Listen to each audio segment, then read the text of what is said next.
If you go down to Kumbo Street, or along to Tinubu bus stop, or to the railway station at Ido, or perhaps to Alakija at Idioro, you'll probably find him, Okoro, the blind minstrel. Okoro, the young man from Awo who has made for himself a home and a livelihood in the hard city of Lagos. Lagos, where a man among his fellow men can be all on his own. Most times, that is how it has been for Okoro. Some people see a blind man as someone you help. Others merely see him as a man easier to rob. 5 times, Okoro has lost his life savings that way.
Okoro has never seen Lagos.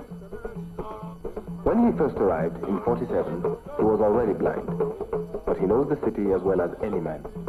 He knows the feel of it like he knows the feel of the taut skin of his samba. That is why he can always stop them, even the ones who are always running in that rage to live, because he can feel the pulse of the city. Sometimes he will sing about it, and sometimes he will sing about himself and his adventures. Sometimes it will just be about life in general, how it is. But usually, he doesn't sing about anything. He just makes music, always his own kind of music.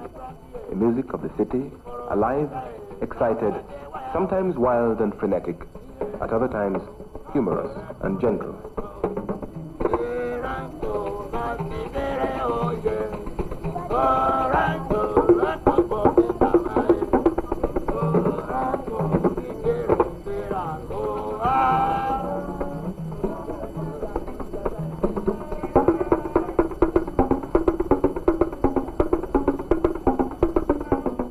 Nobody taught Okoro how to play. Nobody could have taught him, for his music is all his own. His training was in the backyard and the street, starting on an old kerosene tin. But, essentially a street singer, his talent has not gone unnoticed. Decca signed him up for a couple of discs some time ago, and he is now no stranger to the NBC.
Okoro.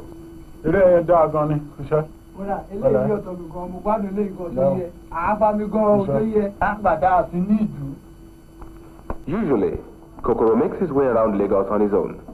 But when there is an important engagement, he'll sometimes take his brother-in-law along, who now acts as his manager. Okoro has come a long way from when he was a young boy away up in Owo. He was not blind then. In fact, he was one of the most advanced pupils in his class. So advanced that the other wife of his father became jealous of the gifted boy. And one day, she prepared a mixture of alligator pepper and lime juice. While he was sleeping, she lifted up the lids of his eyes and splashed in the liquid. For 3 days, he was in agony. And after that, he never saw again. Blind, he found himself a burden to his family. But the young Okoro was not the sort of boy who could accept this. And so it was that then he learned how to make music. When he became proficient enough, he started to travel. First to Elisha, and then to Osogbo, and later on to Ede. At Ibadan, he stayed for 4 years, earning his living by his music, until finally he came to the city of Lagos. Although life has been hard for Okoro, there is no bitterness in him. He's a man full of laughter, enjoys companionship, and loves to have children around. Someday soon, he hopes to marry and then have kids of his own. And he swears that by the grace of God and his own hard-earned craft, he'll see to it that, for them, it's a different story.